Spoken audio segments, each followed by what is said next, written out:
The Everglades is one of the largest and most ecologically distinctive wilderness areas in the continental United States.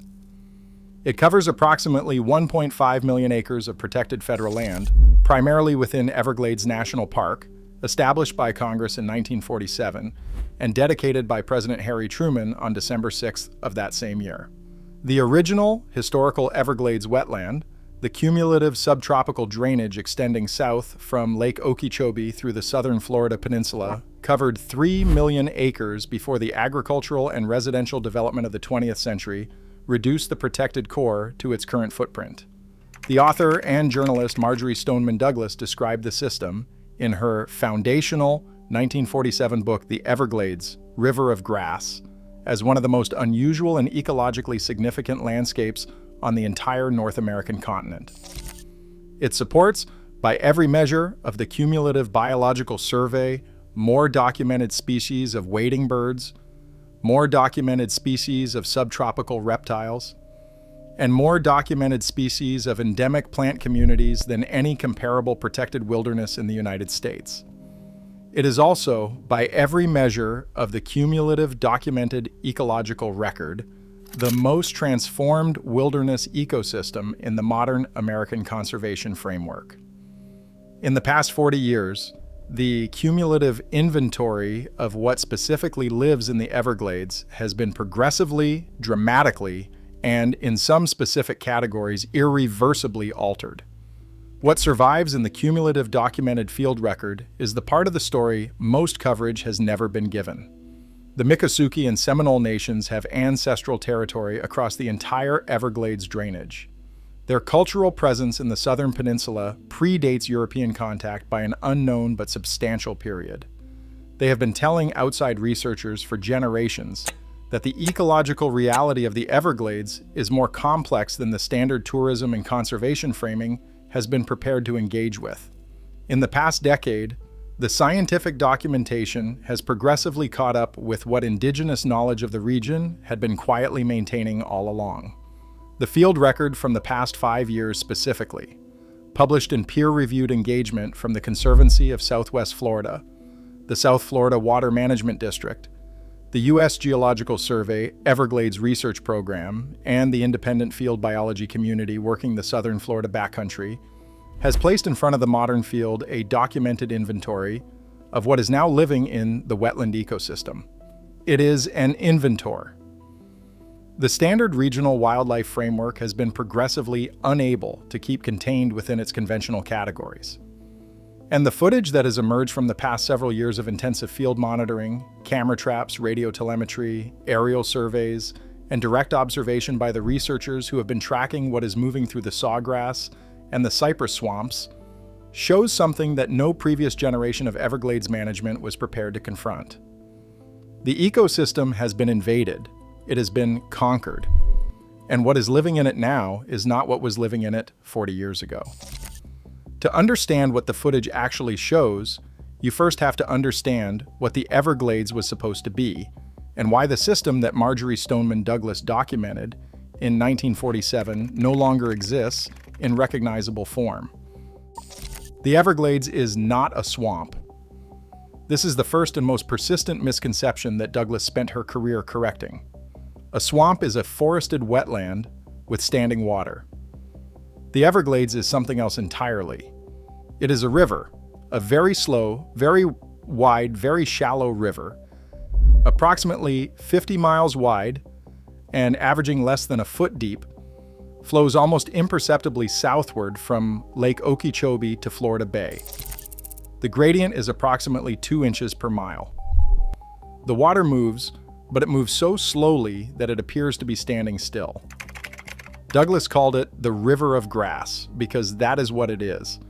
A river whose channel is not defined by banks but by the endless expanse of sawgrass that covers the shallow limestone basin of southern Florida. The sawgrass is not grass. It is a sedge, Cladium jamescens, with serrated leaves that can cut human skin and that grows in dense stands across the entire wetland system. From the air, the Everglades appears as an unbroken prairie of this vegetation, interrupted by tree islands, cypress domes, and the occasional hammock of hardwood forest rising a few feet above the surrounding water. The ecosystem that evolved in this environment was unique. Nowhere else in the continental United States did subtropical and temperate species mix in quite this way. The American alligator and the American crocodile both lived here, the only place on Earth where their ranges overlapped. The Florida panther prowled the tree islands. Roseate spoonbills, wood storks, and great blue herons waded the shallows in numbers that early observers described as astronomical. The wading bird populations alone were estimated in the millions before the 20th century. The system was productive because it was connected. The seasonal flooding that moved water from Lake Okeechobee southward through the sawgrass carried nutrients, supported fish populations, and created the conditions that allowed the entire food web to function. The 20th century severed those connections. The drainage and development that reduced the historical Everglades from 3 million acres to 1.5 million acres also disrupted the water flow that the system depended on. Canals were dug, levees were built. Water was diverted for agriculture in the Everglades agricultural area south of Lake Okeechobee. The seasonal pulse that had sustained the wetland for thousands of years was interrupted. By the time Everglades National Park was established in 1947, the system was already damaged. The decades since have been a continuous effort to restore what was lost, to reconnect the water flow, to protect the remaining habitat, to preserve what could still be preserved of the ecosystem that Douglas had documented. Those efforts have achieved significant successes. They have also been overwhelmed by something no one anticipated. The invasion began quietly. Burmese pythons, Python bivitatus, are native to Southeast Asia. They are among the largest snakes in the world, capable of reaching lengths exceeding 20 feet and weights exceeding 200 pounds. In their native habitat, they are apex predators, sitting at the top of the food chain, hunting mammals, birds, and reptiles with equal efficiency. They are also popular in the exotic pet trade. Throughout the 1980s and the 1990s, thousands of Burmese pythons were imported into the United States as pets. They were sold in pet stores. They were bred by private collectors. They were kept in homes across Florida by owners who often did not understand what they were purchasing. A Burmese python hatchling is approximately 18 inches long. It is manageable, even cute. It can be housed in a standard aquarium. It seems like a reasonable pet. A Burmese python at full maturity is a different animal entirely. A snake that reaches 15, 18, or 20 feet in length cannot be housed in an aquarium. It requires specialized enclosures. It requires substantial food, rabbits, chickens, and small mammals that must be purchased regularly. It requires handling expertise that most pet owners do not possess. Many owners, facing the reality of what their pet had become, released their pythons into the wild. Others escaped. Hurricane Andrew, which struck South Florida in August 1992, is often cited as a potential inflection point. The storm destroyed pet stores, breeding facilities, and private collections across the region. The pythons that escaped or were released in the chaos found themselves in an environment almost perfectly suited to their biology. The Everglades offered everything a Burmese python needed: warm temperatures year-round, abundant water, dense vegetation for concealment, and prey, abundant naive prey that had evolved without any large constrictor predator and had no behavioral defenses against one. The pythons began to breed. The first confirmed wild breeding population was documented in the early 2000s. By then, it was already too late. The research that documented what was happening came from multiple institutions, but the foundational paper was published in 2012.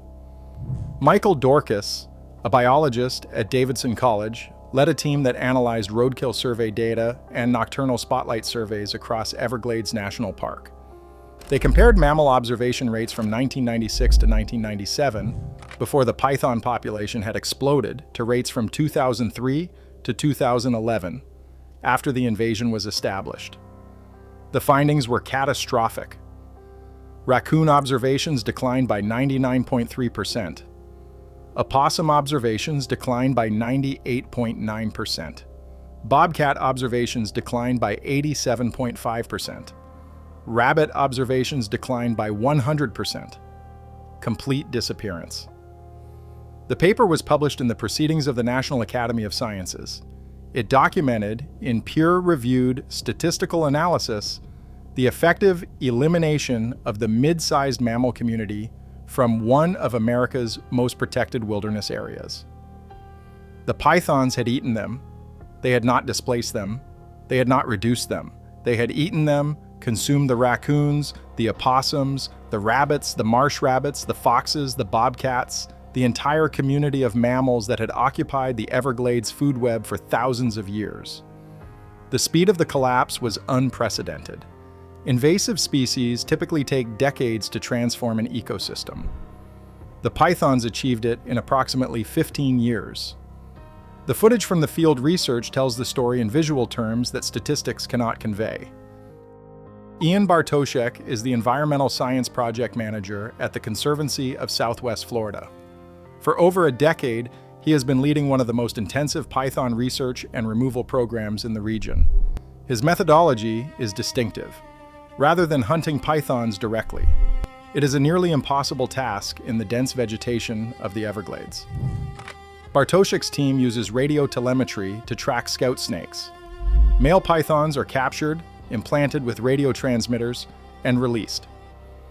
During breeding season, the males lead researchers to females, which are then removed from the population. The footage from these operations shows what the python invasion actually looks like at ground level. The snakes are enormous. The camera footage captures researchers following telemetry signals through sawgrass and cypress swamps, eventually locating breeding aggregations where multiple males have converged on a single female. The females, heavy with developing eggs, can weigh over 200 pounds. The males coil around them in masses that can include half a dozen or more individuals. The scale is difficult to process. In December 2022, Bartoszek's team captured a female python that broke every existing record. The snake was 17 feet 7 inches long. It weighed 215 pounds. It was carrying 122 developing eggs.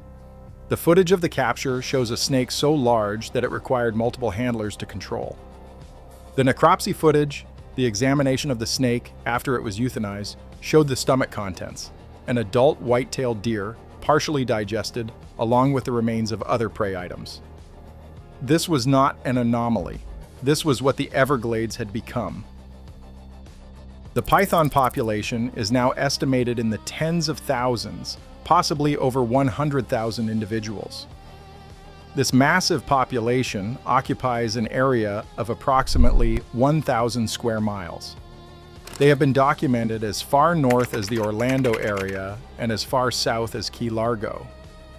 The removal programs have been ongoing for over a decade. The Florida Python Challenge, an annual hunting event that recruits members of the public to search for and remove pythons, has been running since 2013. The South Florida Water Management District Python Elimination Program, managed by Michael Kirkland, employs contracted hunters who are paid for every python they remove. Thousands of pythons have been removed through these programs. It has not been enough. The reproductive capacity of the species exceeds what removal programs can match. A single female can produce 50 to 100 eggs per clutch. Even if 90% of the snakes in the Everglades were removed tomorrow, the remaining 10% could repopulate the region within a decade. The reproductive potential is staggering. The mathematics are brutal. The Everglades is not being saved from the python invasion. It is being managed through a catastrophe that cannot be reversed. The Miccosukee and Seminole nations have watched this transformation from a perspective that outside researchers have only recently begun to acknowledge. The Miccosukee tribe of Indians of Florida and the Seminole tribe of Florida both have reservations within or adjacent to the Everglades ecosystem. Their ancestors retreated into the wetlands during the Seminole Wars of the 19th century, finding refuge in terrain that American military forces could not effectively penetrate. The Everglades was not merely territory for these nations, it was sanctuary. It was home. It was a landscape whose complexity and difficulty became assets for communities seeking to maintain their independence against overwhelming external pressure. The ecological knowledge accumulated across generations of living in the Everglades gave these communities an understanding of the system that academic researchers are still working to match. When the pythons arrived, Miccosukee and Seminole hunters were among the first to recognize what was happening. They saw the deer disappearing. They saw the rabbits vanishing. They saw the change in what they encountered during their traditional activities in the wetlands. The oral reports from these communities communicated to researchers, wildlife managers, and journalists over the past 2 decades described an ecological transformation that the formal scientific monitoring was slower to document. The indigenous knowledge was not mystical. It was observational. The accumulated experience of people who spent significant time in the field, who noticed when the animals they had always seen stopped appearing, who understood that something fundamental had changed. The scientific documentation eventually confirmed what the indigenous observers had been reporting. But the confirmation came late. By the time the Dorcas paper was published in 2012, the mammal populations were already gone. The cascade effects extend beyond mammals. When the raccoons disappeared, the animals that had competed with raccoons changed their behavior. When the rabbits disappeared, the predators that had depended on rabbits shifted to other prey. When the entire mid-sized mammal community collapsed, everything connected to that community was affected. The wading birds that had been the symbol of the Everglades, the herons, the egrets, the spoonbills, depend on fish populations that are structured by the broader food web. The alligators that tourists come to see depend on prey communities that the pythons are disrupting. The Florida panther, already endangered, now shares its territory with a competitor that can take the same deer the panthers depend on. The footage from camera traps deployed across the Everglades shows the new reality. Pythons appear on the cameras with disturbing regularity, crossing trails, swimming through waterways, coiled in vegetation, consuming prey. The cameras that once documented diverse mammal activity now primarily document their absence. The white-tailed deer that appear on the footage are the survivors, the animals that have not yet been consumed. The footage captures, occasionally, the moment of predation itself, a python striking, coiling, constricting, consuming. The Everglades has become a landscape dominated by a predator that was not here 40 years ago. The pythons are not the only invaders. The same conditions that allowed Burmese pythons to establish, the subtropical climate, the accessible pet trade, the wildlife management infrastructure that was not designed for this challenge have allowed other species to gain footholds. The Argentine black and white tegu is a large South American lizard that has established breeding populations in South Florida. Tegus grow to approximately 4 feet in length. They are omnivorous, consuming eggs, small mammals, birds, and reptiles. They are particularly threatening to ground nesting species, including the American crocodile and the gopher tortoise. The footage from tegu research shows another invasion in progress, another species establishing, another population growing, another set of native species facing predation pressure they did not evolve to withstand. The Nile monitor lizard has established populations in Cape Coral and other parts of South Florida. Nile monitors can reach 7 feet in length. They are aggressive, adaptable, and capable of consuming a wide range of prey. The green iguana population has exploded across the urban and suburban interface with the Everglades. Iguanas damage infrastructure, consume native vegetation, and compete with native species for resources. The lionfish invasion in the coastal waters of Florida Bay represents the marine equivalent of the python catastrophe, an Indo-Pacific predator consuming native reef fish at rates that threaten the structure of the entire ecosystem. Lionfish are reshaping reef communities in ways that mirror the changes on land. The cumulative picture is not of a single invasion, but of multiple simultaneous invasions, a wave of introduced species transforming the native ecosystem from multiple directions at once. The footage captures this transformation in progress. It is not a future threat, it is a present reality. The management response has been substantial but insufficient. The agencies responsible for Everglades conservation, the National Park Service, the South Florida Water Management District, the Florida Fish and Wildlife Conservation Commission, and the U.S. Geological Survey have deployed significant resources against the invasive species crisis. The python removal programs have removed over 17,000 snakes since their inception. The research programs have produced detailed understanding of python biology, behavior, and population dynamics. The public awareness campaigns have communicated the scale of the problem to audiences across the country. None of it has been enough. The pythons are still there. The population is still growing. The native species are still declining. The footage from the most recent field seasons shows what the future looks like. Researchers capture record-breaking snakes. They remove pregnant females carrying dozens or hundreds of eggs. They document predation events, track breeding aggregations, and accumulate data that confirms what they already know. The Everglades has been transformed. The mammal community that existed 40 years ago is effectively gone. The ecosystem that Marjorie Stoneman Douglas documented in 1947, the river of grass that she spent her life trying to protect, has been altered in ways that cannot be undone. The pythons are established. They are breeding. They are permanent. The footage shows this permanence in every frame. The massive snakes moving through vegetation that once sheltered the mammals they have consumed, occupying an ecological role that did not exist in this system until human carelessness created it. The implications extend beyond the Everglades itself. Climate change is pushing the range of cold-sensitive species northward.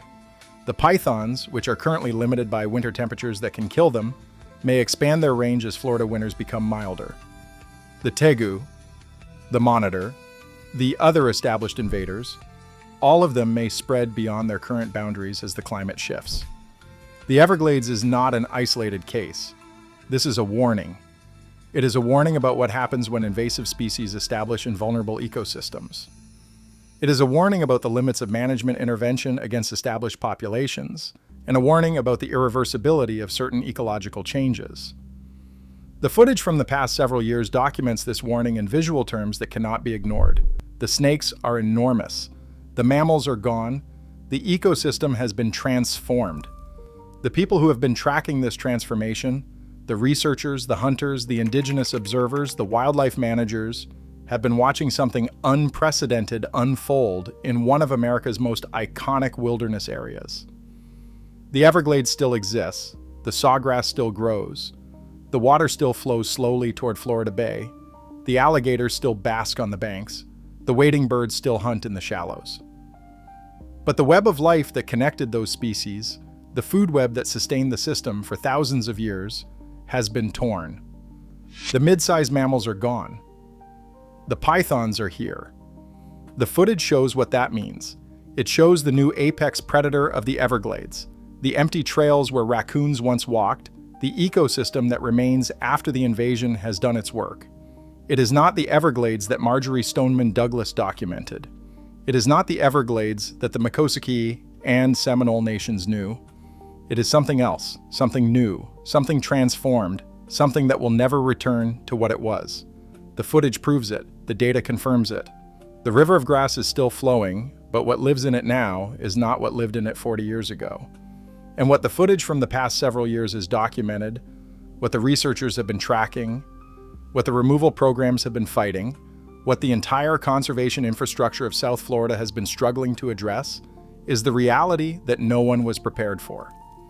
The Everglades has been conquered. The invaders have won. The footage shows, in frame after frame, what that victory looks like. The massive snakes, the empty trails, the transformed ecosystem, the new reality that the next generation of Floridians will inherit. Not as a warning, as a fact. The pythons are here.